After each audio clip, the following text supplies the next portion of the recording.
नमस्कार। सोचिए अगर भारत में काम करने के वो सारे नियम जो दशकों से एक उलझे हुए जाल की तरह थे, अचानक से बिल्कुल सरल और साफ हो जाएं तो? आज हम ठीक इसी बहुत बड़े बदलाव की बात करने जा रहे हैं। भारत के नए लेबर कोड्स जो लाखों कर्मचारियों के लिए सब कुछ बदल सकते हैं। इस पूरे बदलाव के केंद्र में पता है क्या है?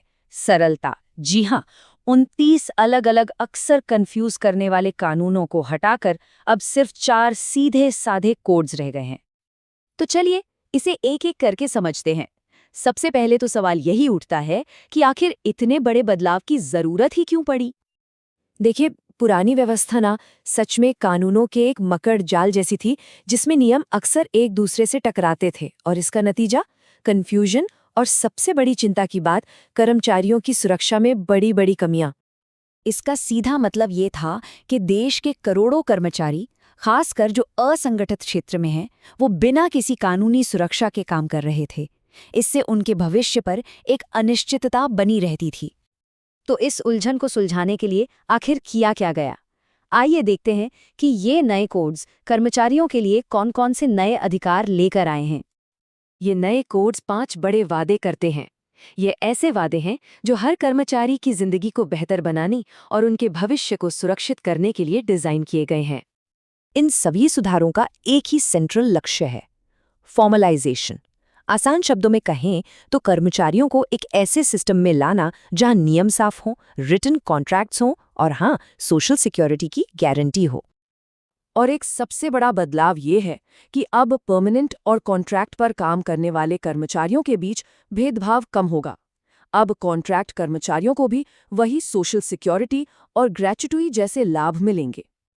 तो संक्षेप में इन बदलावों का मकसद हर कर्मचारी की रोजमर्रा की जिंदगी और भविष्य की सुरक्षा पर सीधा असर डालना है, चाहे वो एक रिटन अपॉइंटमेंट लेटर हो या फिर हेल्थ इंश्योरेंस का अधिकार।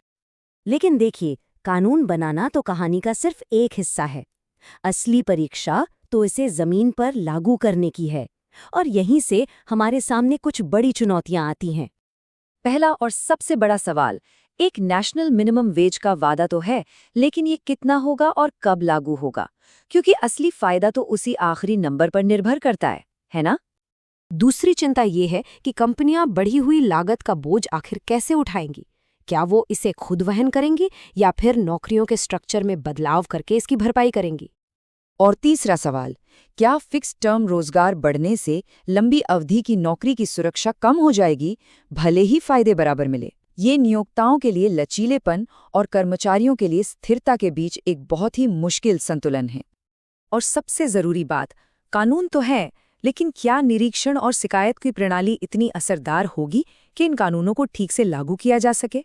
क्योंकि बिना मजबूत निगरानी के ये नियम सिर्फ कागज पर रह जाएंगे। तो इन वादों और चुनौतियों को तोलने के बाद हम इन सुधारों के बारे में आखिर कह क्या सकते हैं? देखिए, विशेषज्ञों का यही मानना है कि ये कोड्स भारत के लिए एक ऐतिहासिक मौका है, फॉर्मलाइजेशन और वर्कर सिक्योरिटी की दिशा में एक बहुत बड़ा कदम।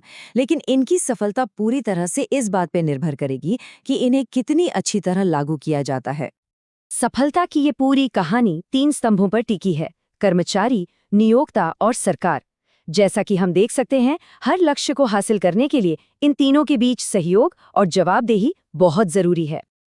और अंत में यही सबसे बड़ा सवाल है, क्या ये सुधार व्यापार करने में आसानी और कर्मचारियों के जीवन में आसानी के बीच एक सही संतुलन बना पाएगा? इसका जवाब ही इस ऐतिहासिक बदलाव का भविष्य तय करेगा।